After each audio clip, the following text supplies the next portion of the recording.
ఇక రష్యా అధ్యక్షుడు పుతిన్ భారత పర్యటన వేళ లోక్సభలో ప్రతిపక్ష నేత రాహుల్ గాంధీ కీలకమైన వ్యాఖ్యలు చేశారు. విదేశీ ప్రముఖులు వచ్చినప్పుడు ప్రతిపక్ష నేతతో సమావేశం కావడం సంప్రదాయమని, కానీ ప్రభుత్వం దాన్ని పాటించడం లేదన్నారు. తాము కూడా దేశానికి ప్రాతినిధ్యం వహిస్తున్నామన్నారు. వాజ్పేయి, మన్మోహన్ సింగ్ హయాంలో ఇదే జరిగిందన్నారు. కానీ మోదీ ప్రభుత్వం ఈ సంప్రదాయాన్ని పాటించడం లేదు. అభద్రతా భావమే దీనికి కారణమన్నారు. सरकार की पॉलिसी है, जनरली इस सरकार की पॉलिसी है, नॉर्मली ट्रेडिशन होता है कि एलओपी के साथ जो भी बाहर से आते हैं उनकी मीटिंग होती है. ये वाजपेयी जी के टाइम होता था, मनमोहन सिंह जी के टाइम होता था, ये ट्रेडिशन रहा है.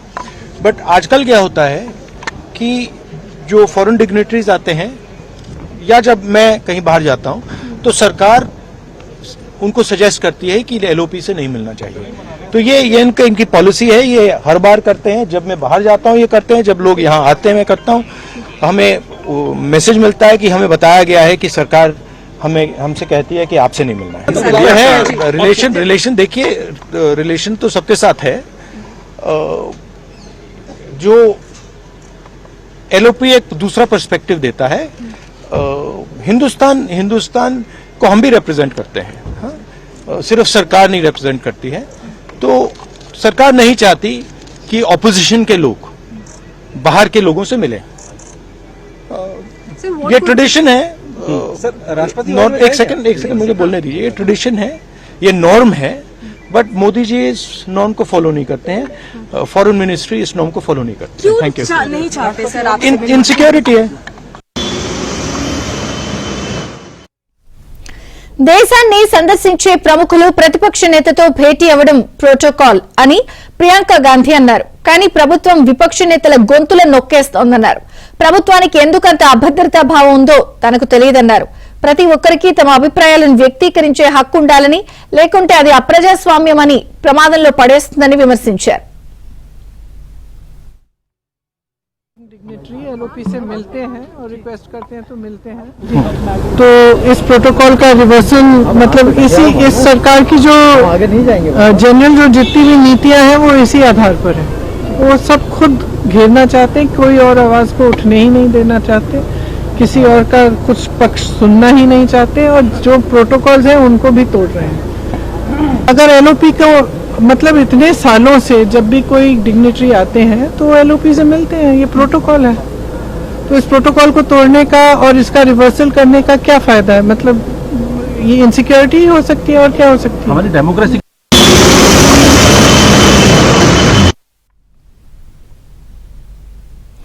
ఇక ఈ రోజు రష్యా అధ్యక్షుడు పుతిన్ భారతదేశానికి వస్తున్న నేపథ్యంలో ప్రతిపక్ష నేతలతో భేటీ అవనివ్వడం లేదు అంటూ రాహుల్ గాంధీ, ప్రియాంక గాంధీ చేసినటువంటి వ్యాఖ్యలు సంప్రదాయానికి విరుద్ధంగా ఉన్నాయి. ప్రభుత్వం ఈ ఏకపక్షంగా వ్యవహరిస్తుందన్న చేసినటువంటి కామెంట్స్ ప్రస్తుతం ప్రాధాన్యతను సంతరించుకున్నాయి. విపక్ష నేతల్ని కలవనివ్వడం లేదు అని పూర్తి వివరాలు ఢిల్లీ బ్యూరో చీఫ్ కృష్ణ అందిస్తారు. కృష్ణ.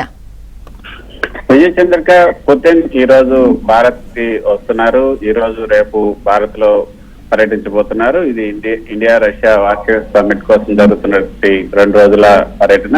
ప్రధాని మోదీతో సమావేశం అవుతారు. రక్షణ శాఖ, ఇంధనం, వాణిజ్యం, అంతరిక్షం వంటి ముఖ్య రంగాలపై కూడా చర్చలు ఉంటాయి. అదేవిధంగా ద్వైపాక్షిక చర్చలు ప్లస్ ఒప్పందాలు కూడా జరగబోతున్నాయి. పలు ఒప్పందాలపైన సంతకాలు కూడా చేస్తున్నారు. అందుకోసం ప్రత్యేక భద్రతా ఏర్పాట్లు, 5 లేయర్ సెక్యూరిటీ కూడా ఏర్పాటు చేశారు. కమాండోలు, డ్రోన్లు, ఏఐ పర్యవేక్షణ ఇవన్నీ కూడా ఉండబోతున్నాయి. రాహుల్ గాంధీ చేసినటువంటి ఆరోపణ ప్రధానంగా ఒక రాజకీయ సంప్రదాయం గురించి. విదేశీ నాయకులు ఎవరైనా భారత్ వస్తే ప్రభుత్వ నాయకులను మాత్రమే కాకుండా ప్రభుత్వ అధికారంలో ఉన్నటువంటి వారిని కాకుండా ప్రతిపక్ష నాయకులను కూడా, లీడర్ ఆఫ్ అపోజిషన్ కూడా సంప్రదించడం అనేది దశాబ్దాలుగా ఉన్నటువంటి పార్లమెంటరీ పద్ధతి. వాజ్పేయి కాలంలో, మన్మోహన్ సింగ్ కాలంలో కూడా విదేశీ ప్రముఖులు వచ్చినప్పుడు వారు ప్రతిపక్ష నేతలతో కూడా భేటీ అయ్యారు. కానీ ఇప్పుడు మోదీ ప్రభుత్వం విదేశీ నాయకులు ప్రతిపక్ష నేతలు కలవకుండా అడ్డుకుంటుంది అనేది రాహుల్ చేసినటువంటి ఆరోపణ. అయితే భద్రతా కారణం అని చెప్పడం కేవలం ఒక బహానా. ప్రభుత్వానికే అభద్రతా భావం ఉంది, ఇన్సెక్యూరిటీలో ఉన్నారు, అందుకే ఇలా చేస్తుంది. ప్రజాస్వామ్యంలో ప్రతిపక్ష స్వరం కూడా విదేశీ నాయకులకు వినిపించాలి అనేది ఆయన చెప్పినటువంటి రోజున. అదేవిధంగా ప్రియాంక గాంధీ కూడా ఇదే విషయాన్ని బలపరుస్తూ విదేశీ నాయకులు ప్రతిపక్ష నేతతో భేటీ అవ్వడం అనేది ప్రభుత్వానికి ఎందుకు ఇంత అభద్రతా భావం ఉందో అర్థం కావడం లేదు.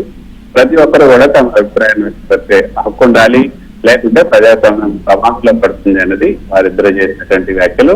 పుతిన్ పర్యటన సందర్భంగా ఆయన మోడీతో మాత్రమే భేటీ అవుతున్నారు. ప్రతిపక్ష నేత రాహుల్ గాంధీతో భేటీ ఉండదని ముందే తెలిసింది. అందువల్ల ఇది సంప్రదాయానికి విరుద్ధం అన్నది ప్రతిపక్ష నేతలు చేస్తున్నటువంటి విమర్శ. ముఖ్యంగా ఇండియా రష్యా వంటి ఒక పెద్ద కంట్రీస్ మధ్య జరుగుతున్నటువంటి ఈ ఒప్పందాల్లో ప్రతిపక్షాన్ని కూడా పక్కన పెట్టుకోవాలన్నది కాంగ్రెస్ చెప్తుంది. కానీ అధికార పక్షం మాత్రం ఈ యొక్క ఒప్పందాల్లో ప్రతిపక్షానికి ఏమాత్రం కూడా అవకాశం ఇవ్వకూడదనేది వాళ్ళు చెప్తున్నారు.